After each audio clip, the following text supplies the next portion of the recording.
Hello everyone, welcome back to the channel.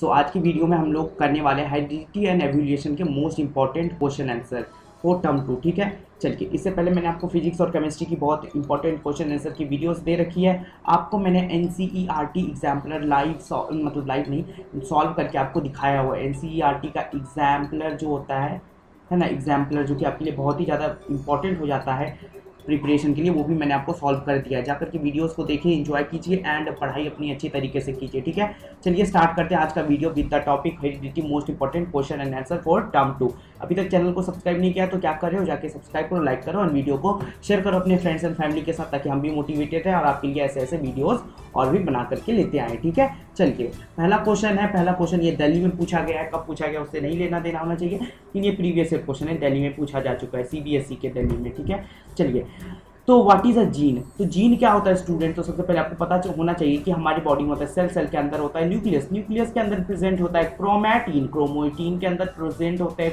Chromosomes, chromosomes की जो unit होते हैं उनको कहते हैं डीएनए, और डीएनए पे जो डीएनए का स्ट्रक्चर होता है हेलिक्स लाइक स्ट्रक्चर, और उस पर क्या प्रेजेंट होता है स्टूडेंट्स, उस पे प्रेजेंट रहता है डीएनए, उसी पे डीएनए प्रेजेंट रहता है जो कि जेनेटिक मटेरियल को कैरी करता है, जेनेटिक मटेरियल को कैरी करता है, मटेरियल को क्या करता है, कैरी करता है। ठीक है स्टूडेंट, जेनेटिक मटेरियल को कैरी करता है कहाँ से, पेरेंट्स से लेकर के ऑफस्प्रिंग्स तक।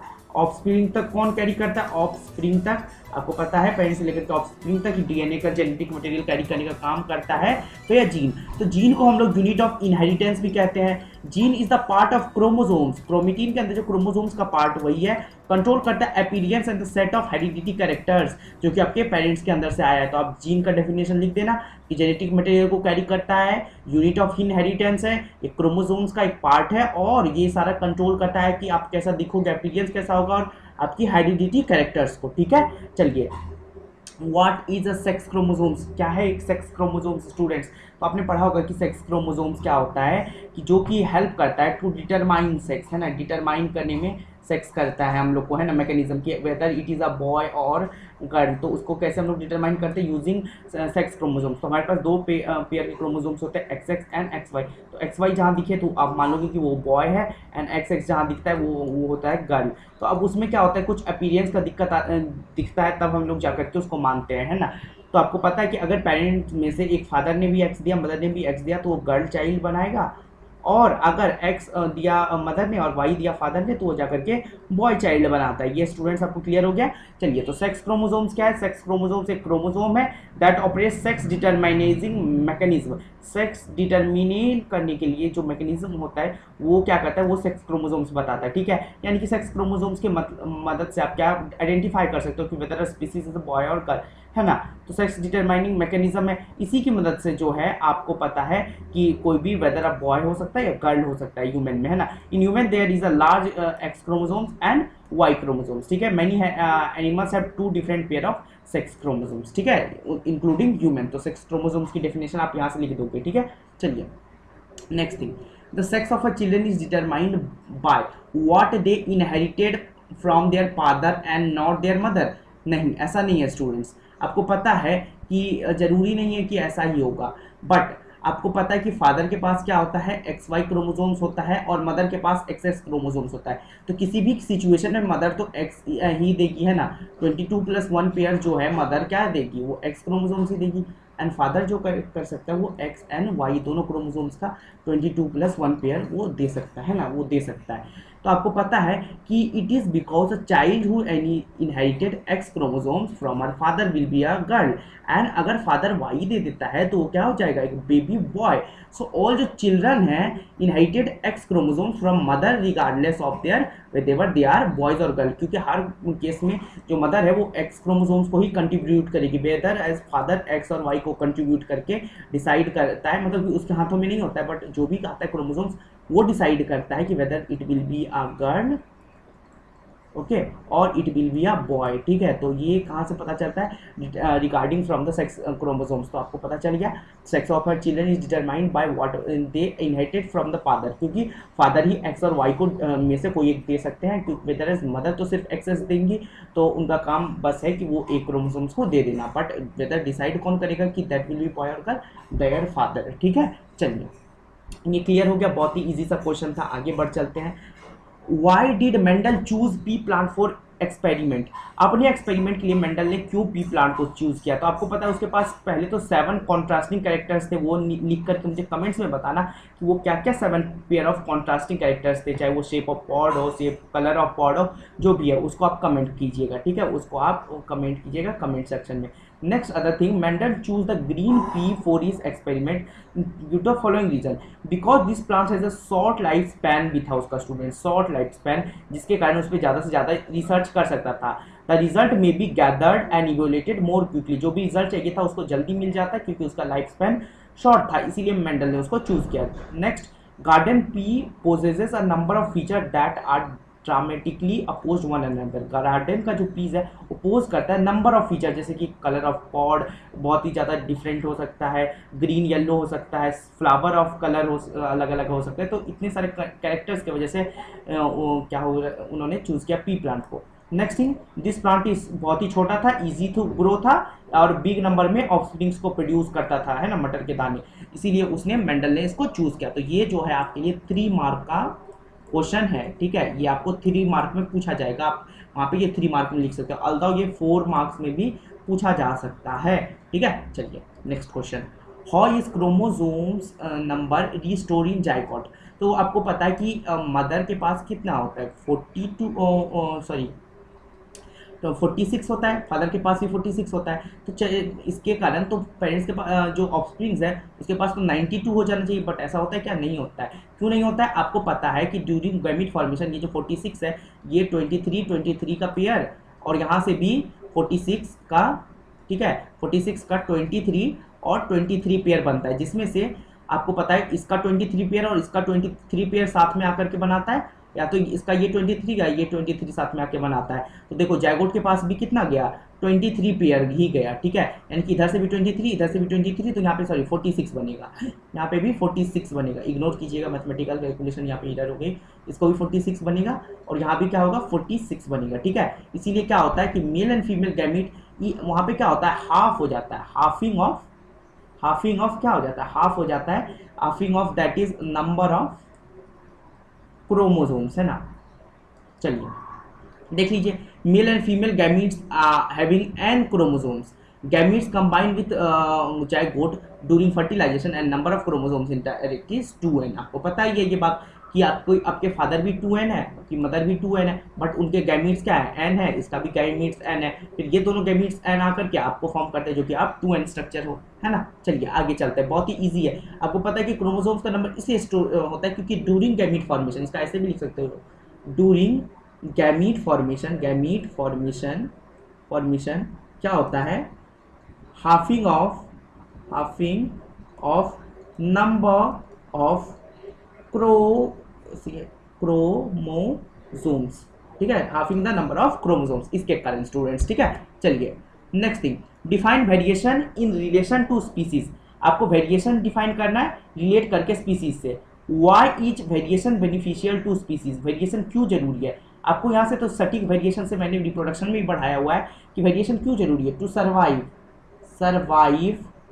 इन a particular survive in particular environment, ठीक है। तो आपको पता है कि वाई वेरिफिकेशन, तो पता चल गया वेरिएशन क्या है, चेंजेस, है ना, वेरिएशन जो है चेंजेस है, अडेप्टेशन है, खुद को अडेप्ट करना, जो भी बॉडी में चेंजेस आते हैं, जो भी डीएनए में चेंजेस आते हैं, वही क्या है, वही तो वेरिएशन है स्टूडेंट्स। तो क्या है स्टूडेंट्स, जल्दी से पढ़ के ये वाला खत्म करता हूँ। Variation refers to the differences in the character और द ट्रेट। अब ट्रेट और कैरेक्टर में क्या डिफरेंस है?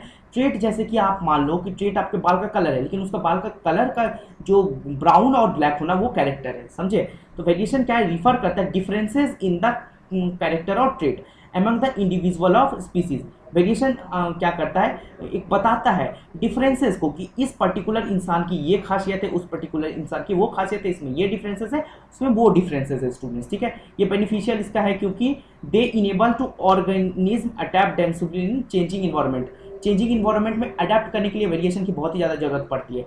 वेरिएशन जो है हेरिडिटी का बेसिस है, बेस है स्टूडेंट्स, वो जरूरी है।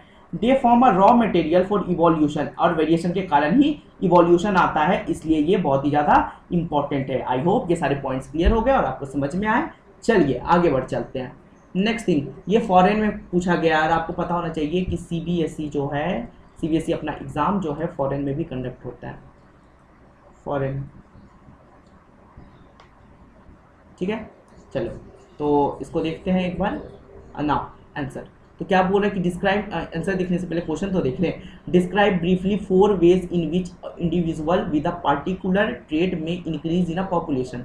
आपको एक डिस्क्राइब करना है, ब्रीफली शॉर्ट में डिस्क्राइब करना है कि ऐसा 4 वेज दे करके कि इन विच इंडिविजुअल जो है, पर्टिकुलर इंडिविजुअल जो है उसके पास कोई भी पर्टिकुलर ट्रेट है वो इंक्रीज हो सकता है पॉपुलेशन में, ठीक है। मान लो कोई भी उसका हेयर का कलर या फिर कुछ भी ट्रेट है that can increase in the population, ठीक है। इसका आंसर क्या हो जाएगा स्टूडेंट्स, तो आपको पता है कि वेरिएशन को लाने में या फिर इंडिविजुअल के पॉपुलेशन को इंक्रीज करने में और उनमें जो ट्रेट है उनको बढ़ाने के लिए आपके 4 वेज क्या क्या है। एक तो सेक्सुअल रिप्रोडक्शन ही वेरिएशन में मदद करता है ना, और एसेक्सुअल में तो नहीं आता है। Next, this individual with special traits survive attack of their predators multiply their other will press, यानी कि खुद को ये मल्टीप्लाई करते रहेंगे उसके लिए ताकि प्रीडेटर्स इनको मार ना सके और उन पर्टिकुलर इन्वायरमेंट में ये खुद को अडेप्ट करेंगे, खुद को ढाल लेंगे, ठीक है। Third condition, genetic drift provide diversity without any adaptation. Genetic drift जो है इसका उसको डाइवर्सिटी प्रोवाइड करेगा विदाउट एनी एडेप्टेशन के, ठीक है। नेक्स्ट 4th पॉइंट जो है, वेरिएशन इन द स्पीसीज में lead to increase survival of the individual. Variation जो है स्पीसीज में वो इंक्रीज कर देगा survival of individual in particular environment. मान लो कि पहले यहाँ पे 3 मान लो बहुत सारे क्या थे, रेड बैक्टीरियाज थे, ठीक है। कोई कंडीशन विच इनमें से 99% के पास वेरिएशन नहीं था, तो 99% वेरिएशन होने के कारण ये 99% जो थी इसकी स्पीसीज वो मर गई, ठीक है। और जो है एक जो था उसमें वेरिएशन आ गया जो कि किस में चेंज हो गया था, ग्रीन बैक्टीरिया में चेंज हो गया था। तो अब ये क्या करेगा, अडेप्ट करेगा, रिप्रोड्यूस करेगा और फिर नई स्पीसीज को बनाते जाएगा अपनी तरफ से। तो देखा कि वेरिएशन कितना ही ज़्यादा जरूरी है। जो कि पुराने वेरिएशन को अडॉप्ट नहीं किया था, न्यू वेरिएशन को अडॉप्ट नहीं किया, वो क्या हो गया, वो डिस्ट्रॉय हो गया। वो क्या हो गया, वो डिस्ट्रॉय हो गया, ठीक है। लेकिन जिसने अडॉप्ट कर लिया, इसने क्या किया, ये इसने अडॉप्ट कर लिया, अडैप्ट करने की वजह से ये डिस्ट्रॉय नहीं हुआ। सेम यही काम यहाँ भी हो रहा है। सेक्सुअल रिप्रोडक्शन ज़्यादा से ज़्यादा होगा तो ज़्यादा से ज़्यादा वेरिएशन आएगा, इंडिविजुअल को जो है अपने ट्रेड्स फैलाने में मदद मिलेगी। जेनेटिक ड्रिफ्ट जो है एक दूसरे से पास करते जाएगा किसी भी अडेप्टेशन के बिना, और यही जो है वेरिएशन लीड करेगा ताकि एक पर्टिकुलर इन्वायरमेंट में एक स्पीसीज क्या कर पाए, सर्वाइव कर पाए, ठीक है। आगे चलते हैं। डिफ्रेंशिएट करना या डिस्टिंग्विश करना है किसके किसके बीच में, डिस्टिंग्विश, ये दिल्ली सी का क्वेश्चन है, ठीक है। ध्यान से सुनिएगा, सेंट्रल का क्वेश्चन है, ठीक है।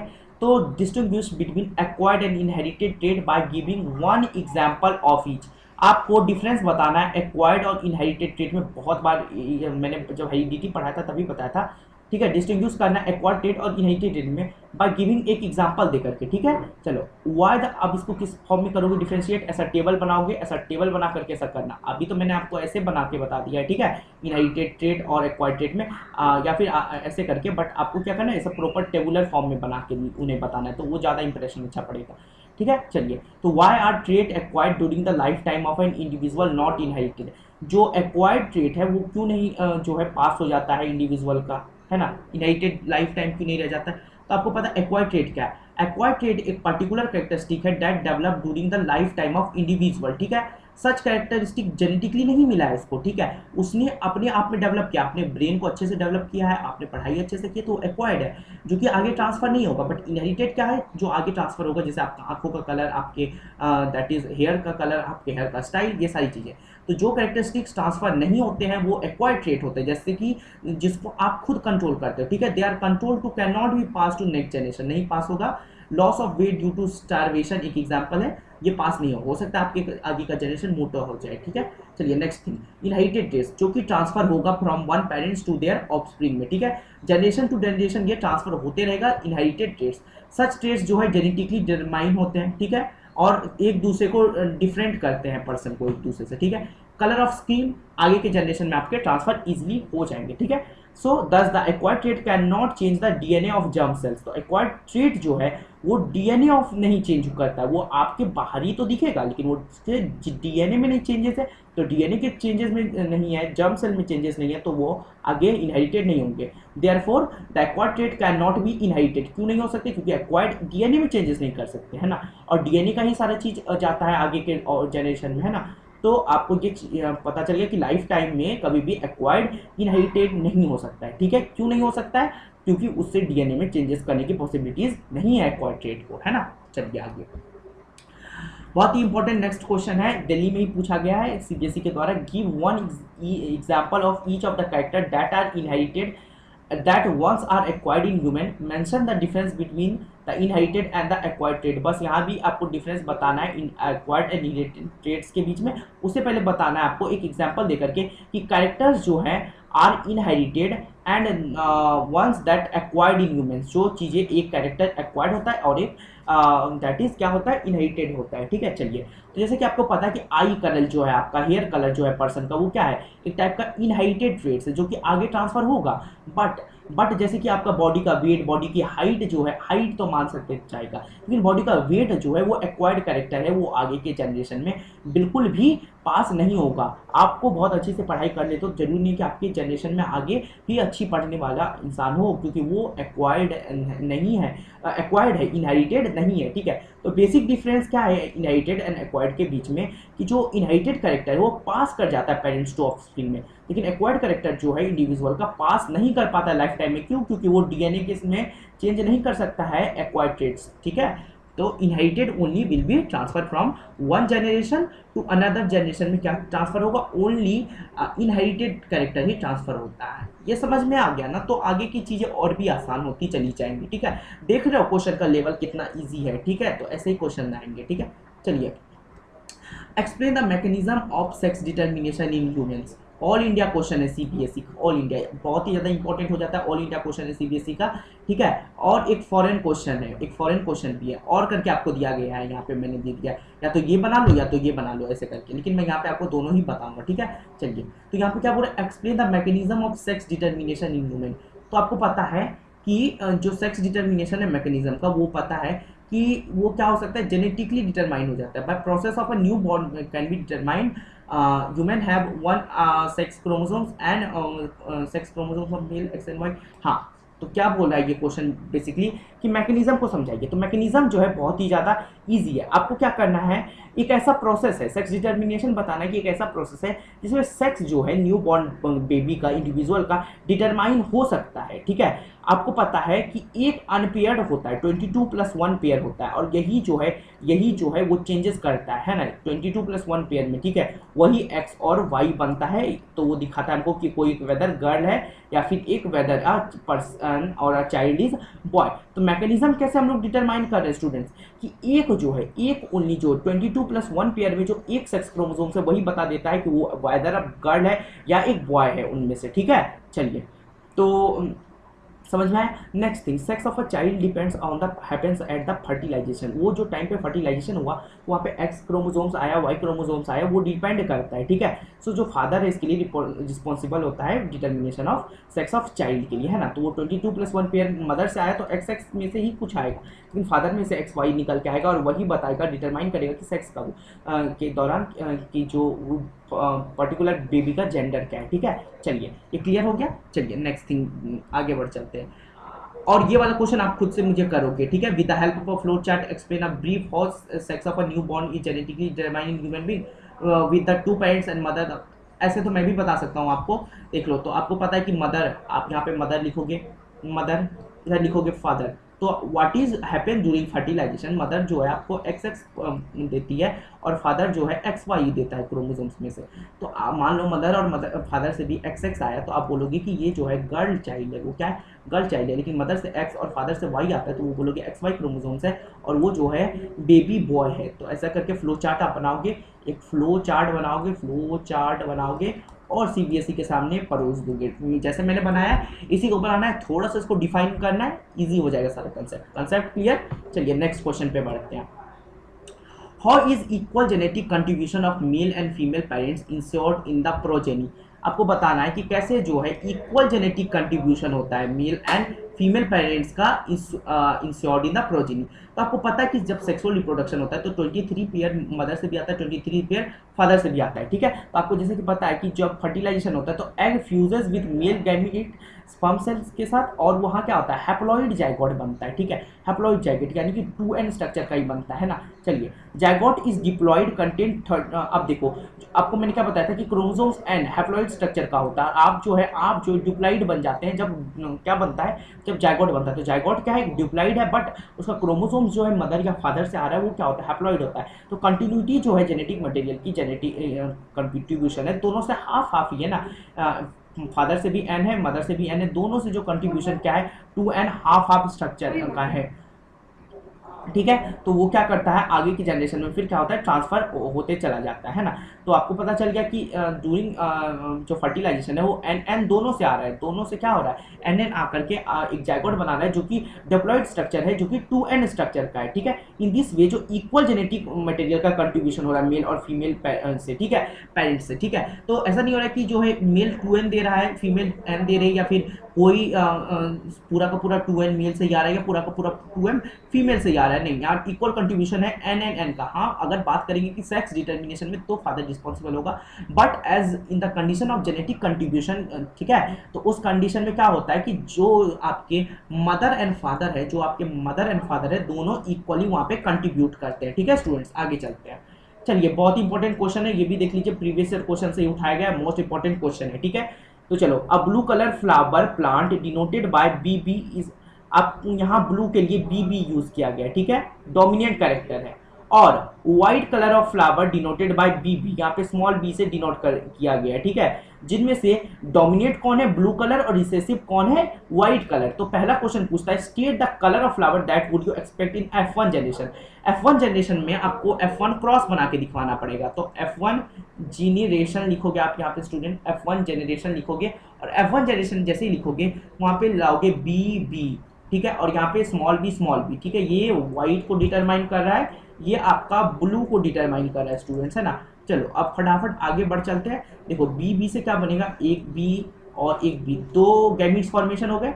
इससे भी क्या बनेगा, स्मॉल b। ये प्योर ब्लू है, ये प्योर ब्लू है, ये ठीक है, ये प्योर व्हाइट है, ठीक है स्टूडेंट्स। अब क्रॉस करवाइए, अब क्या कीजिए, आप क्रॉस करवाइए स्टूडेंट्स, इसको क्रॉस करवाइए, इसको इससे क्रॉस करवाइए, इससे इसको क्रॉस करवाइए, ठीक है, आपकी मर्जी। तो यहाँ भी BB ही फॉर्म हो रहा है, छोड़िए इसे, इसको इससे क्रॉस करवाइए, फिर इसको इससे क्रॉस करवाइए, ठीक है। तो यहाँ पे भी B और B फॉर्म हुआ, यहाँ पे भी B और B फॉर्म हुआ, ठीक है। और जो है क्रॉस करवाना है तो आप यहाँ से करवा सकते हो, ये इसके साथ, ये इसके साथ। तो यहाँ भी क्या हुआ, BB एंड यहाँ B और B। तो F1 जनरेशन को चेक करें, तो F1 जनरेशन को जब हम चेक करें ना स्टूडेंट्स, तो वहाँ पे जो है सारे, यहाँ पे डोमिनेट फैक्टर कौन है, ब्लू। तो हमको फ्लावर कैसे दिखने को मिलेंगे, हालांकि उनके जेनेटिक मटेरियल में डिफरेंस है, बट जो हमको अपीयर करेगा उसकी जो अपीयरेंस होगी, अपीयरेंस कैसी होगी स्टूडेंट्स, तो अपीयरेंस आपको पता है, appearance will be blue colour की उसकी अपीयरेंस होगी, ठीक है। F1 जनरेशन का बात खत्म, क्लियर हो गया ये कंसेप्ट। चलिए आगे बढ़ चलते हैं, ठीक है। चलिए नेक्स्ट क्वेश्चन है, what must be the percentage of white flower plant in F2 generation if flower of F1 generation are self pollinated, ठीक है। बहुत ही अच्छा क्वेश्चन पूछ लिया है कि व्हाट मस्ट बी, क्या परसेंटेज होगा व्हाइट फ्लावर का, प्लांट F2 जनरेशन में पूछ रहा है, ठीक है, if F1 plants are self pollinated. तो इस केस में क्या करोगे, मैंने इस सब का आंसर आपको बताया हुआ है। देखो ये जो है आपके फर्स्ट क्वेश्चन का आंसर है, जो कि अभी मैंने आपको समझा दिया है, ठीक है। यहाँ पे आपने देखा था कि F1 जनरेशन में जो सारे ब्लू होंगे।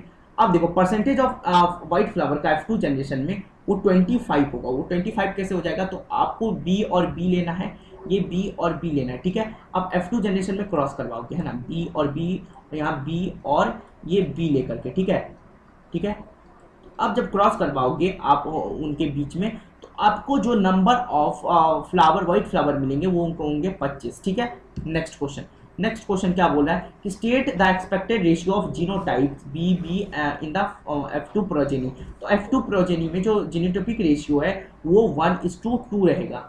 F2 जनरेशन में 1:2 रहेगा इसका फिनोटिपिक रेशियो, ठीक है, सॉरी जीनोटिपिक रेशियो प्रोजेनी का 1:2 रहेगा। दिल्ली में पहले पूछा जा चुका है, ठीक है। चलिए, तो ये फ्लो चार्ट आप देख लीजिएगा और इस फ्लो चार्ट से आप लोग अच्छी तरीके से समझ सकते हो, स्क्रीनशॉट ले सकते हो ताकि आपको और अच्छी तरीके से समझ में आए, ठीक है। चलिए आगे नेक्स्ट क्वेश्चन है, यहाँ पहले एक पैराग्राफ दिया है, उसी के ऊपर क्वेश्चन पूछा हुआ है। बोला कि इफ अगर हम लोग क्रॉस करते हैं pure breed tall dominant plant P plant को प्योर ब्रीड ड्वार्फ यानी कि रिसेसिव प्लांट के साथ, तो we will get P plant F1 generation, ठीक है। अगर नाउ अब जो हम सेल्फ क्रॉस करेंगे पी प्लांट का F2 जनरेशन में, then we obtain P plant of F2 generation, है ना। तो अब यहाँ पे क्वेश्चन क्या पूछा है, what is the plant of F2 generation look like, ठीक है।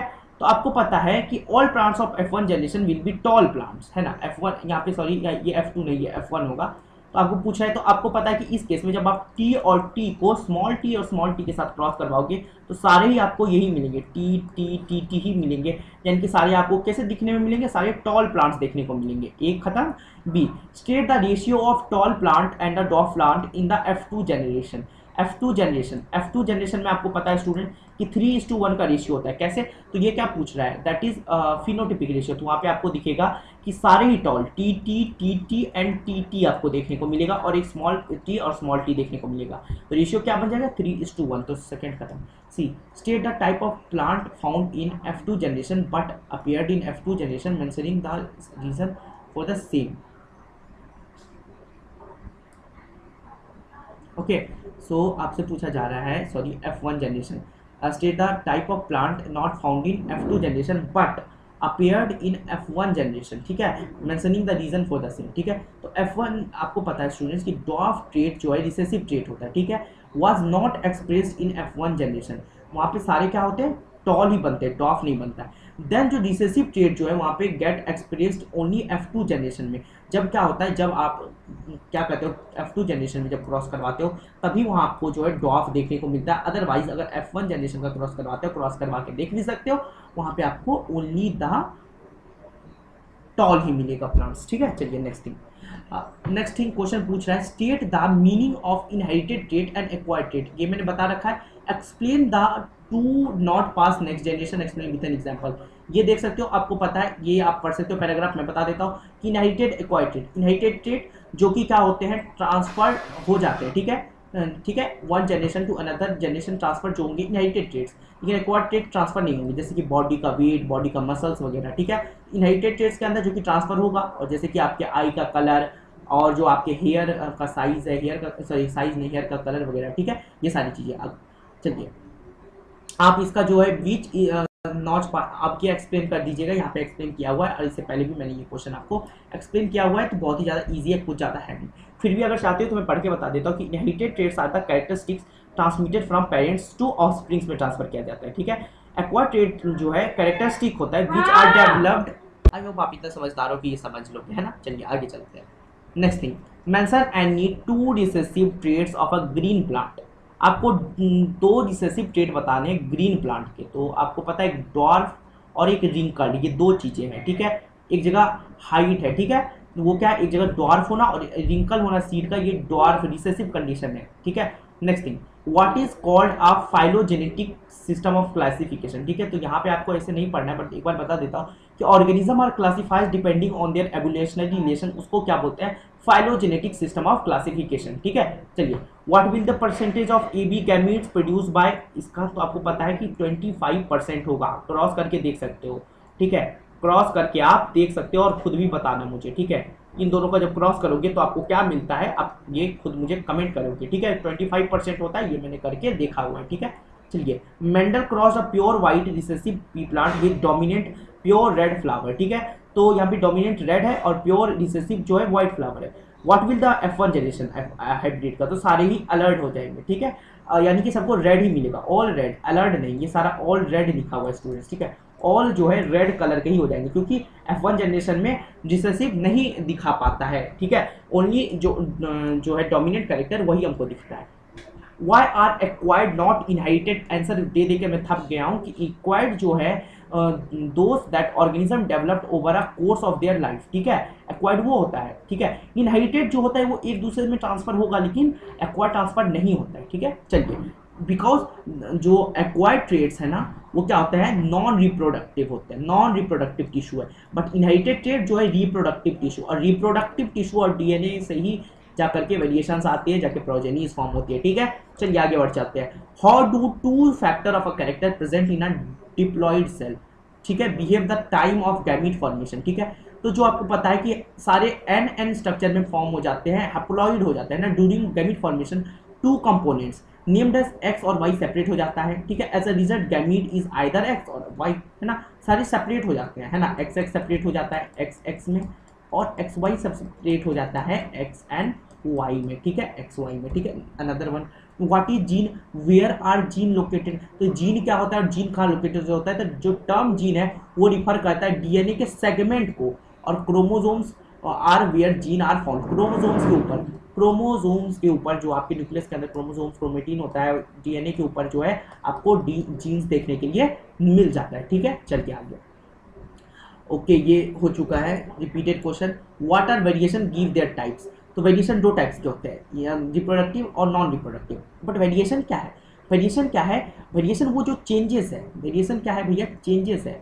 वेरिएशन जो है हमारे पास चेंजेस आते हैं, ठीक है, चेंजेस है। Despite the fact offspring of the same parents seem, अब देखो आपको पता है कि ड्यूरिंग सेक्सुअल रिप्रोडक्शन या सेक्सुअल में भी जो भी इरर आ जाता है ना डीएनए कॉपिंग में, डीएनए जो इरर कॉपिंग आ जाता है वही इरर क्या है, दिस इज अ चेंजेस, और the error of copying of DNA is terms as the variation, है ना। दो टाइप के होते हैं, एक रिप्रोडक्टिव नॉन रिप्रोडक्टिव, रिप्रोडक्टिव जो कि पास हो जाते हैं और नॉन रिप्रोडक्टिव जो कि नहीं पास होते हैं, कि आपको पता है क्या चीज़ है, ठीक है। What will be the sex of the embryo if an egg is fertilized by sperm having ये 22 ये एक्स, तो ये बनेगा फीमेल, क्योंकि जो है 22 प्लस एक्स जो है मेल से आया है, 22 प्लस एक्स जो है फीमेल से आया है, तो ये बनेगा फीमेल, एक्स एक्स बना है। अब यहाँ पे वाई और वाई है तो ये जो है मेल बनाता है, यहाँ वाई और एक्स होना चाहिए था, ठीक है। वाई और वाई है तो वाई एक्स है तो मिलकर के मेल बनाता है, ठीक है। चलिए क्वेश्चंस नहीं है, चलिए ये क्वेश्चन डिस्कस करते हैं। What are monohybrid and dihybrid cross, give one example.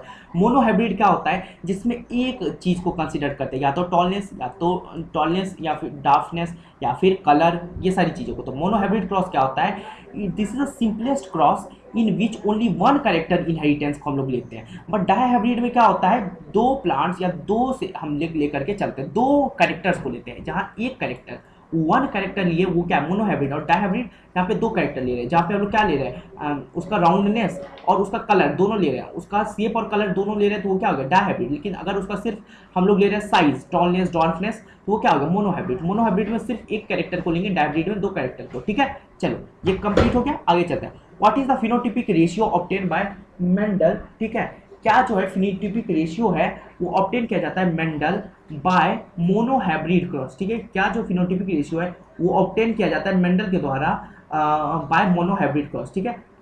Answer this with the help of diagram, इसका आंसर आपको एक डायग्राम पे हेल्प करके देना है। आई थिंक ये लास्ट क्वेश्चन है आज के क्लास का स्टूडेंट्स, और आपके पीवाईक्यूज और मोस्ट इंपॉर्टेंट क्वेश्चन में जो आपका एक और चैप्टर है वो एंड करेंगे इस क्वेश्चन के साथ, ठीक है। तो देखिए पूछ रहा है, इससे पहले का क्वेश्चन आपको मैंने समझा दिया था मोनोहाइब्रिड और डायहाइब्रिड क्रॉस। देखिए पूछ रहा है what is the phenotypic ratio obtain by Mendel by monohybrid cross, answer with the help of diagram.